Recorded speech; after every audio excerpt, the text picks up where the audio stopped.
Hello and welcome to my channel, or welcome back.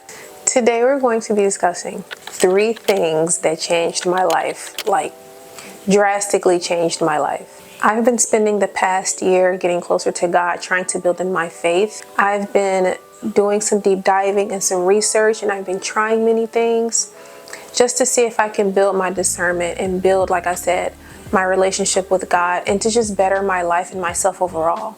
So we're going to jump right in with the 3 things that changed my life. The first thing that made a huge difference in my relationship with God and in my life is listening to God. Praying is so important. Don't get me wrong. Do you actually sit and listen to what God has to say to you?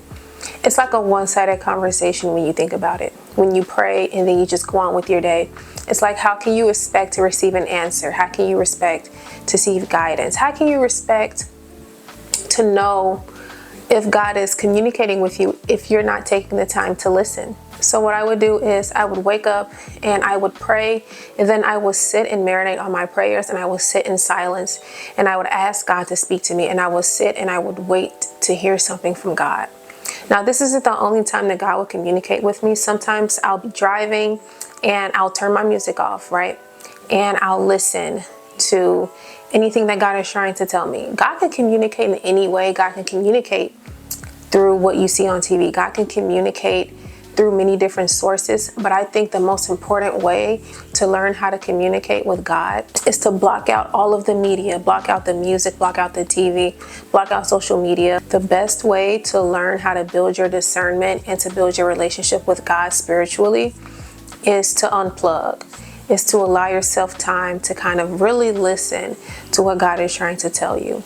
Because at the end of the day, when it's all said and done, your mind is the most important way that God can communicate with you. Because when you don't have your phone and when you don't have all of these extra sources that you're relying on for entertainment or for knowledge or for information or for guidance, all you'll have left is yourself and God at the end of the day. So I recommend that you sit in silence and unplug and just allow yourself to listen to what God is trying to tell you. And I promise you, God will communicate with you. This next thing is hands down the most important thing that I've done. It was crazy how God worked when I started fasting. Fasting has changed me in so many ways spiritually. And in a world where a lot of people are carnal minded and a lot of people are led by their fleshly desires, to starve your flesh and to feed your spirit by fasting is one of the most monumental ways that you can change your life. Now, I'm not saying do anything extreme like fasting for 40 days or going long periods without eating. But I believe that fasting, no matter how you choose to do it, and as long as you're praying and focusing on God during that time, it can cause huge waves in your life. So how I choose to fast is I would pick a day out of the week. Usually it's a Saturday, and for 24 hours, I wouldn't consume anything except for water, tea, liquids. And during this time, I spent a lot of time in prayer, spent a lot of time reading. I spent a lot of time just connecting with God. And whenever I would feel hunger, I would use that as my cue to connect with God, or to let God know I trust you, or to let God know I'm doing this for you, I'm here for you, I'm trying to build myself closer with you. And the results would be almost instant. So a quick example. So this was probably last month. I was fasting on a Saturday, and leading up to that fast, I had been having this uneasy feeling that something was wrong or that something was going on, and I just did not know what that feeling was. And so I decided to fast. And while I was fasting, I was reading my Bible, and I wrote on my notebook. I wrote in my journal. I'm like, God, is there something you're trying to tell me? Is there something you want me to know? Like, God, whatever you're trying to reveal to me, I am listening. I am waiting for you to reveal whatever it is that you need. God, I want to better my life. Remove things that are hindering me. Remove people who may be secretly, out for me. And I promise you, once I wrote that prayer and I said that prayer, probably about 2 hours later, someone who was close to me, just out of the blue, mind you, it was like clockwork. This person just started spewing their true feelings towards me and my family. Literally just unprovoked. Had not spoken to this person in a couple days, and nothing had transpired leading up to this point. This person had just decided out of the blue to just start spewing how they truly felt. And it led to us having to cut off this person, because they had shown that although when they were around us, we were loving towards each other, and the environment was pretty positive and uplifting, how they truly felt were feelings of hatred and feelings of they were ill feelings. And it was the feelings of someone who you don't want around you, because they may try to sabotage you in the long run, or they may try to harm you in the long run. And I attribute it to fasting. I attribute it to asking God to reveal people to me, and God does it. And this isn't just the first instance. That's just one example of the many times God has moved because I asked him to, because I fasted, and because I'm just actively building that relationship. So, like I said, you don't have to start extreme. There are different types of fast that you can do. The fast that I do is once a week, 24 hours. I'm drinking spring waters, teas, like I said, juice.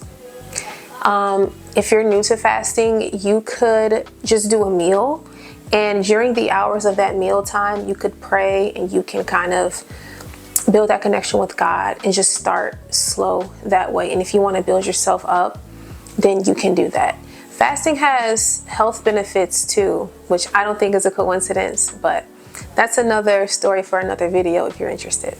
It's very important that you do not tell anyone that you are fasting, because you don't want people to try to sabotage your journey, or you don't want people to try to tempt you with food. If you are going to fast, do it grateful, do it happy. Don't frown your face up, don't scrunch your face up in disappointment or in unhappiness, or don't complain about the choice to fast, because you're defeating the purpose in fasting. The purpose of the fast is to starve the flesh, feed the spirit, and to build closer to God. What better moment to be happy than that moment? If you're not going to be happy about doing it, if you're going to complain, if you're going to frown at the idea of fasting, or if you're going to be unhappy with the thought that this is bringing you closer to God, then I would work on some things within myself before I take the step to start fasting. This last one is very, very important.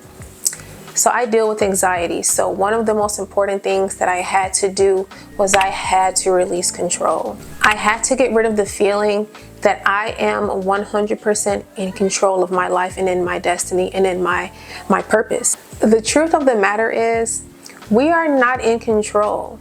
We think we're in control because we have free will, but there's a difference between having free will and being in control. We can plan, we can make all the right choices all we want, but at the end of the day, what the outcome is not within our control. And that can be both scary and comforting at the same time. It's scary if you don't really have a spiritual connection to God. And for me, I've learned that as I build my connection with God, that it's actually comforting, knowing that I don't have to do it on my own, knowing that I'm not in control. And so everything happens for a reason, and everything, even if it's bad, is happening for my good, because God is protecting me, God is guiding me, and everything that God is doing is for the sole purpose of bettering me and bringing me closer to God. Now, I'm not saying live passively, just allowing life to pass you by and being passive in your choices. What I'm saying is, ask God for guidance and ask God to communicate with you and to help you with the things that you can control so that you're making the best decisions. But you have to completely give your trust and faith to God in the situations that you don't have control. That is what having faith is. Having faith in God means that you don't have control, but knowing that God is in control and that God is going to show out for you and show up for you when you need him to. I truly believe that our talents and our gifts are given to us for a reason, and they are connected with our purpose. So in whatever you choose to pursue, ask God to direct your steps. And when you feel like God is telling you to do something, do it. Being obedient is key to bettering your life. And so those are the things that changed my life for the better. I hope that you give these things a try and let me know how effective these things are. And I'll talk to you guys later. Bye.